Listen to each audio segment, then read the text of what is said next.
can't out-supplement a poor nutritional lifestyle. You can't out-supplement lack of sleep. You can't out-supplement poor protein intake. You have to work those areas first. And then once you are sleeping well, eating well, moving well, now we can supplement well. And a couple things. Now we're spending minimal money. We're not seeing the doctor, and we're actually getting true life change. Hey, this is Dr. Barrett. Thanks for joining us on the Real Health Podcast. My passion is to help equip you with information that can change your life, the health of your life, and the health of your families.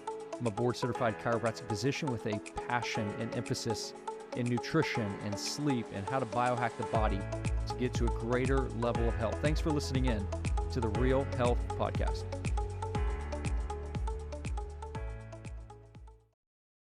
Hey, before we jump into today's episode, do me a favor. If you like this episode and you like hearing from Dr. B, share it on your Facebook, share it on your Instagram. We're really trying to get this health movement out. So without further ado, let's get to today's episode.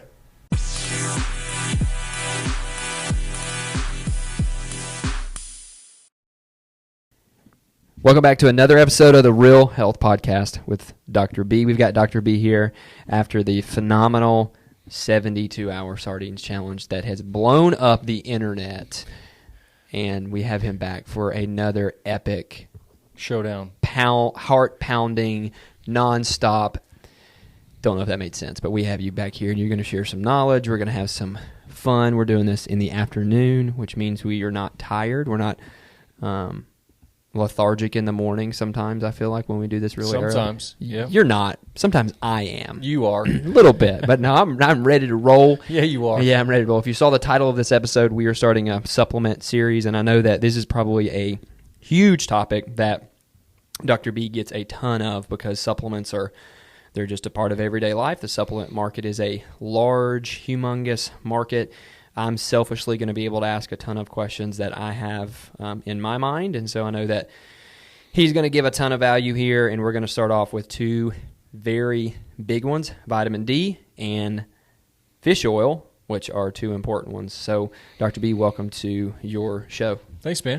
Thanks for hosting. I always love saying that one. I know, it's great. It's like, welcome to your show. Thanks for hosting. I appreciate you. Why this particular topic do you want to go through? Well, because people are wasting their money. Really, people are wasting their money thinking that they are getting more than they are really getting. Yeah. You know, they're either one, not converting or utilizing it properly. Two, it's just a total waste of money. Three, the type that they're getting is totally useless. And so just honestly, a lot of people are wasting their money. They're taking a handful of pills that really aren't doing much for their body at all. Mm-hmm. And so we just want to get to the basics. Foundationally, what do you need to be taking daily? That's the goal. And then helping dispel some, like, it seems like every few months there's a new supplement that everyone should be taking. Oh, yeah. Over the past few years, right? There's just like, okay, everyone needs to be on this one. Everyone's taking this one. But really, that's just marketing. It's a $1 billion industry. It's yep. So is it really worth it, right? Is that $30 supplement, $50 supplement, $20, $70 supplement, is it really worth it? Correct. So we'll address those. And I think too, let's I'm a huge fan of marketing and sales and how things are portrayed in the marketplace. And the supplement industry it's insane. It is, man. It is who creates the best looking product, yes. markets it the best. Yes. And when it looks shiny, people buy it. And honestly, there's a big placebo effect. If it looks shiny and people tell you it's good and you start taking it and you feel any change whatsoever, sometimes that could just be as simple as a good day, and then you turn that into a placebo effect. So what does research really show? Like, what helps the body and longevity, right? Longevity research. That's what I'm all about. What allows us to live longer, healthier lives? That's good. Well, speaking of a new shiny one out there, I have seen collagen much recently. So what's the lowdown before we get into these, vitamin D and fish oil? What about collagen? Yeah, that's a big one that a lot of people take and spend a lot of money on. Do I take collagen peptides? Yeah, from time to time. But what collagen peptides are is an amino acid sequence. So it's a bunch of amino acids bound together. Your body has to digest those collagen peptides, that protein, into amino acids. So you get this collagen protein that then goes into the gut. The gut breaks them down into amino acids. They get into the blood. Well, magically, those amino acids don't come back together as collagen. You know what I mean? Yeah. So it's not like it goes from collagen to amino acids back to collagen in the blood and then directly goes to your skin, hair, nails. That's not how it works. Taking collagen, why people benefit from it is because they're so deficient in amino acids that taking collagen is just amino acids that they're utilizing for the benefit of hair, skin, nails, joints, and tissue. But you can get the same effect by just eating more protein, right? Mm-hmm. You don't need to supplement collagen peptides. If you're not getting enough protein, well, collagen peptides make sense. But for the average person who's listening to our podcast that eats enough protein, your body will break those proteins down into amino acids, and then it will utilize whatever amino acids it needs to rebuild whatever tissue it needs to rebuild. So just taking collagen is not going to fix your hair, skin, nails. It will just add amino acids to your body.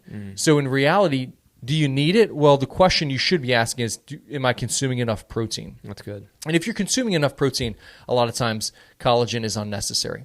That's good. Well, there you go. There's a shiny new object. I've always wondered about that, and you eloquently answered that. So there you go. Here we go. Moving on. So we're going to do a series on supplements. And then I think the first two that you said, okay, hey, let's talk about vitamin D and let's talk about fish oil, which in my opinion, those are two staples. I love stuff like that. There you go. And so I think that let's roll. Like what's important about them? What do you Well, we're starting off with them because pretty much I'm going to tell you need to be on them, right? So of all the things that we're going to go through, some are like, hey, these are options. This is a maybe for you. Okay. These two guys are like an absolute. Okay. Specifically vitamin D. Like if we're thinking about longevity, vitamin D is so essential that it is the guy that everyone needs to be supplementing with. Research shows that over 80% are insufficient in America today.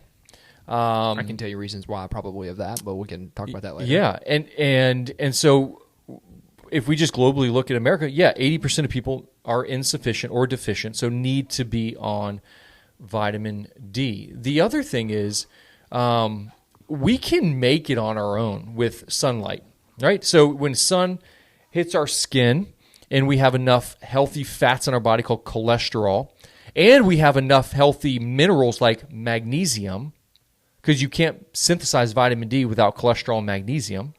So if we have those two working for us, well, then we're going to make vitamin D. That is if we get sunlight.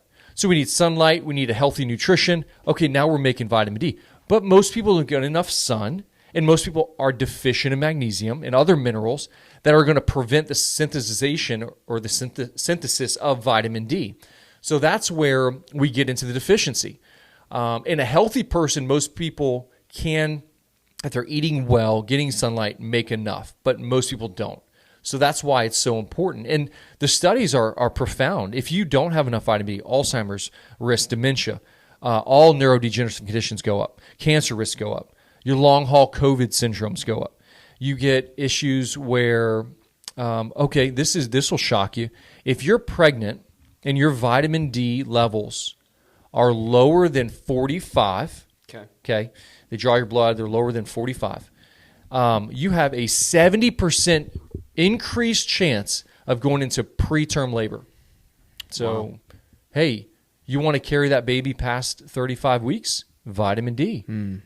And so I know a lot of moms listen to this podcast. Hey, what's your vitamin D levels look like pregnant? Okay, wow. They need to be over 45, and you're going to reduce the risk of preterm labor. And a lot of the doctors will say, I don't know why you went into labor at 36 weeks. Check your vitamin D levels. That's why it's so important to make sure that our vitamin D levels are adequate. And how would you know that? Let's say that someone is outside a majority of the time they live in a warmer climate and they say, well, I don't need it, I'm outside all the time. How do people know, I mean, other than just getting a vitamin D test? Is that how you need to do that? It's really how you need to do it. If you feel like you're healthy, like living a healthy lifestyle, and you're like, well, I'm not sure if I need it, the only way is just a simple blood test, which is really easy, checking for vitamin D3. D3. Now, the problem is in our plants, it's D2. Vegans will have high levels of D2. You need D3. Okay. And so it's very important that D3 will only come from animal sources like cod liver oil or mackerel, or sardines. Yeah, or you synthesize it on your own. So it is important to realize that you need healthy fats, animal fats in particular, to synthesize that vitamin D. That's why a lot of vegans are very deficient in vitamin D3. So when you get a blood test, yes, that's what you're looking for is vitamin D3. D3 is the marker. And we want to be, in my opinion, over 60 to about 80. But there's lifeguards that are 150, and there's no real risks there. As long as they have sufficient vitamin K, they're really just increasing calcium retention. Maybe there's a little you're going to have better bone density. Wow. There was another study in pregnancy that moms who took vitamin D, I think it was 2,800, close to 3,000 IUs of vitamin D during pregnancy. They studied their children. The children had better bone density overall. So things like bone density, the common myth is, should I take calcium? No, you should not take calcium. Vitamin D helps with calcium absorption. Vitamin K helps with calcium absorption, not calcium alone. If you just take a bunch of calcium, I tell women this all the time, you're just going to have a bunch of plaquing in your arteries. Calcium, if you just take it, you can't digest that very well. Yeah. So vitamin D is that important. What to look for in a supplement and how to say, hey, this is a good one, this is a bad one. Yeah. Okay. It has to be vitamin D3. Got it. And you really want a emulsified. Flintstones chewable. Not going to happen. Yeah, right. And that's another issue is even the prescription that you get from your medical doctor is D2. So D3, liquid emulsified, 2,000 IUs per day is my recommended minimum dosage. And you can dose up to 5,000 to 10,000 IUs with no really complications as long as you're checking your blood work. Any things to, other than D2, anything to steer away from when you're in the supplement aisle at places? Because there's so many. I mean, how does someone say, hey, I need this one or I need that one? A lot of people want direction of like, this is what I need to get. This is who I need to get it from. Any maybe top 3 that you can just tell the listeners? General brands? Brands, yes. Yeah, so stay away from Walmart, Target. Okay, just don't go there. Go to a local health food store. Got it. Okay. And shop there. There's some good reputable brands on the market. I've been so far, I guess, out of purchasing at a local store because all mine are physician branded supplements. But there's big ones like Thorne Research you can get online. Thorne Pure Encapsulations, those are great. Designs for Health is fantastic. Standard Process is great. All of those are going to be your top go-to guys. The ones that are in. I think the whole supplement industry, this is completely an opinion from me, that when you get into big box stores, then they've just done a really good job of marketing. And it's like you really need to understand, hey, let's look on the back of here and see. And then also, I just encourage the listeners, like there's so much information out there that if there aren't people that are reviewing this product and telling you good things about it, and it's only marketing from the company, you probably should take a second guess of, hey, that's not a good thing to look at. That's right. So, fish oil. Fish oil, another critical nutrient for our bodies. You look at studies again when it comes to fish oil. 60 to 70% of our brain is fat. Okay. Say that again. 60 to 70% of our brain is fat. That's crazy. That's nuts. Yeah. If you want a bigger, like literally a bigger brain, which is important in longevity and prevention of dementia and Alzheimer's, which is neurodegeneration. Correct. If you want a bigger, healthier brain, research shows fish oil. Fish oil is at the forefront of a healthier, bigger brain. People who take fish oil, specifically DHA, grow a bigger brain, have a bigger brain later in life, have less risk of cardiovascular disease, have less risk of neurodegenerative conditions. Now, when it comes to omega-3 fatty acids, fish oil, this is where things can get a little complicated. All right. And so when you look at like omega-3 fatty acids, there's a few different ones. There's EPA, DHA, there's ALA. And so there's ones from fish and animals, and there's one from flax. Again, this is where plants don't have the best conversion of their fat to what we need, which is more bioidentical. Okay. Vitamin D2 comes from plants. ALA comes from plants. Vitamin D3 comes from animals. EPA and DHA is really the most important two omega-3 fatty acids that we need, and those are more prevalent in cold water fish. Here comes sardines again. Again, 1,800 milligrams of omega-3 fatty acids per can, where most supplements on the market are going to give you about 700 to 1,000 milligrams of omega-3s per capsule. You're really getting, again, a daily dosage of omega-3 fatty acids. So omega-3s are really critical to our overall brain function, reduction of disease in every facet, reduction of inflammation, reduction of pain, better brain function, better cognition, and longevity. It's like, why shouldn't we be on it? And really, you can't almost get enough of it. So it's why it's just like vitamin D. It's a no-brainer. If I'm talking with someone and they have a joint that hurts, a knee that joints, something always hurting, one of my first questions is, hey, are you taking a fish oil? And I go, well, why would I do that? And I've always thought of, and correct me if I'm wrong, that's why I'm asking this, it's like a lubricant or an oil, like a Lucas oil for your joints. That's a good way of looking at it. That's what I like to tell people. It's a great way of looking at it. Omega-3 fatty acids, what they do is they help with the cessation of inflammation. So they actually see inflammation through to the end versus stopping it like Advil, ibuprofen, or in some type of NSAID, which can be damaging. If you have an injury and you stop that injury from actually healing, going through the entire healing process, then in essence, you've weakened that tissue, leading to recurring injuries of that same tissue. Mm-hmm. So when we look at omega-3 fatty acids, they help with inflammation, not by a process of stopping it, but they work through the inflammatory process to the end to where the tissue has actually healed. Not to mention, it is a good pain reliever. So it is, again, a definite supplement recommendation that I have. The issue becomes, okay, what type, what kind, how much? Yeah.